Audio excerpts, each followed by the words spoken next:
નમસ્કાર, મારું નામ કુંભાણી ભૂમિ છે અને મારું નામ બારડ પ્રણાલી છે.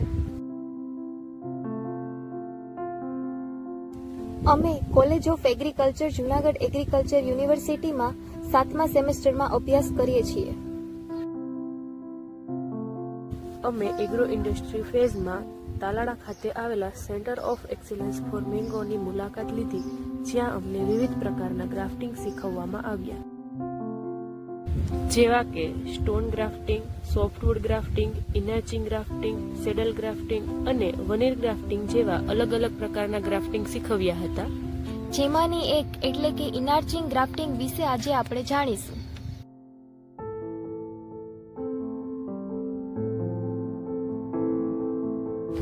ઇનર્ચિંગ ગ્રાફ્ટિંગ એ કલમ બનાવવાની પ્રાચીન પદ્ધતિઓમાંની એક છે, જે ખાસ કરીને કેરી જેવા પાકોમાં કરવામાં આવે છે અને તે વિશ્વના વિવિધ ભાગોમાં થાય છે. તે ભારત અને દક્ષિણ પૂર્વ એશિયાની પ્રચલિત પદ્ધતિ છે. ભારત એ કેરીનું ઓરિજિન છે, જ્યાં ઇનર્ચિંગ ગ્રાફ્ટિંગ બહોળા પ્રમાણમાં ઉપયોગ કરવામાં આવે છે અને તે મોડર્ન ટેકનિક જેવી કે બડિંગ અને ગ્રાફ્ટિંગ કરતાં પણ જૂનું છે. મુઘલ યુગ એટલે કે 16મી થી 18મી સદીમાં જ્યારે શાહી બગીચાઓમાં કેરીની ખેતીને પ્રોત્સાહન આપવામાં આવ્યું હતું, ત્યારે ઇનર્ચિંગ ગ્રાફ્ટિંગ એ મુખ્ય બાગાયત પ્રથા હતી. જેમ જેમ કેરીની ખેતી વિકાસ પામી, તેમ બીજા ઘણા દેશોમાં આ પદ્ધતિનો પ્રવેશ થયો. કેરીની સુપેરિયર વેરાયટીને જાળવવા માટે ઇનર્ચિંગ ગ્રાફ્ટિંગ મહત્વપૂર્ણ છે, કારણ કે તેમાં સાયન્ટિસ્ટના અમુક ઇચ્છિત લક્ષણો જીનેટિક વેરિએશન વગર જ રૂટ સ્ટોકમાં સફળતાપૂર્વક પસાર થાય છે.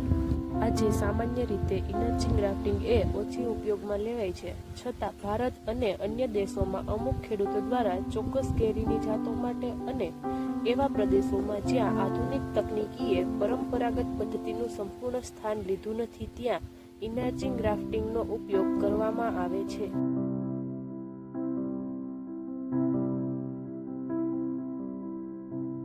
સૌપ્રથમ તો રૂટસ્ટોકની પસંદગી કરવી કે જે 1 થી 1.5 વર્ષ જૂનો હોય તથા તેનું સ્ટેમ થંબ થિકનેસનું હોય અને તે ડિઝીઝ તેમજ પેસ્ટથી રેઝિસ્ટન્ટ પણ હોવું જોઈએ.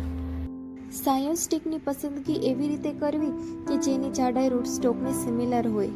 ત્યારબાદ રૂટસ્ટોક અને સાઇનસ્ટિક બંનેને એકબીજાની નજીક લાવી બંને પર એક સરખી લંબાઈ એટલે કે 5 થી 6 સેન્ટીમીટર જેટલું નિશાન કરી ધારદાર ચાકુની મદદથી રૂટસ્ટોક અને સાઇનસ્ટિક બંને પરથી પાતળી સ્લાઇસ કટ કરવી અને એ ધ્યાન રાખવું કે અંદર રહેલું લાકડું પણ થોડું દેખાઈ જવું જોઈએ. હવે બંનેને પ્લાસ્ટિકની દોરી વડે સરખી રીતે બાંધી દેવા અને એ વાતનું ધ્યાન રાખવું કે વચ્ચે પોલાણ ના રહે. જો પોલાણ રહી જાય તો હવા કે પાણી અંદર જઈ શકે છે અને કલમનો પૂરતો વિકાસ થતો નથી.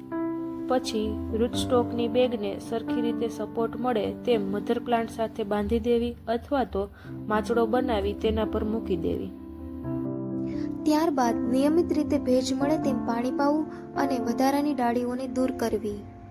નિયમિતપણે તેનું મોનિટરિંગ કરવું અને લગભગ 1 વર્ષમાં આ કલમ તૈયાર થઈ જાય છે કે જે ઇનર્ચિંગ ગ્રાફ્ટિંગ દ્વારા બનાવવામાં આવે છે. પછી તેને અંદાજિત 15 દિવસના ગાળામાં 2 થી 3 કટ મારીને મધર પ્લાન્ટથી દૂર કરવું અને રૂટ સ્ટોકના ઉપરના ભાગને પણ દૂર કરવો.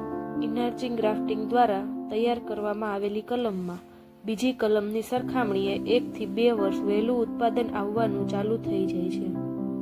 ઇનર્ચિંગ ગ્રાફ્ટિંગ મેથડનો સક્સેસ રેટ બીજી ગ્રાફ્ટિંગ મેથડની સરખામણીમાં વધારે છે. અમુકવાર ઉંદર કે કોઈ બીજા ઓપરેશન દ્વારા મિકેનિકલ ઇન્જરી થઈ હોય ત્યારે ઝડપથી તે રૂજાઈ જાય છે અને ઇન્ફેક્શનના જોખમને પણ ઘટાડે છે.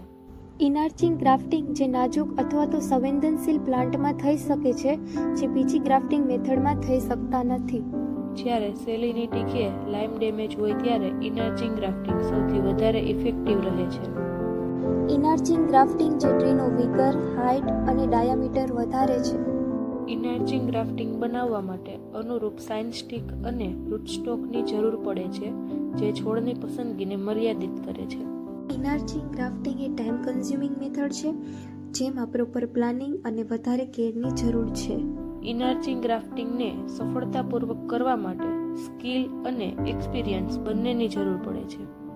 અને ઇનર્ચિંગ ગ્રાફ્ટિંગમાં નિયમિત મોનિટરિંગની જરૂરિયાત છે. ઇનર્ચિંગ ગ્રાફ્ટિંગમાં અમુકવાર સાઇનસ્ટિકનો ગ્રોથ રૂટસ્ટોકના ગ્રોથ કરતાં વધારે થઈ જાય છે, જેના કારણે છોડ અનસ્ટેબલ બને છે.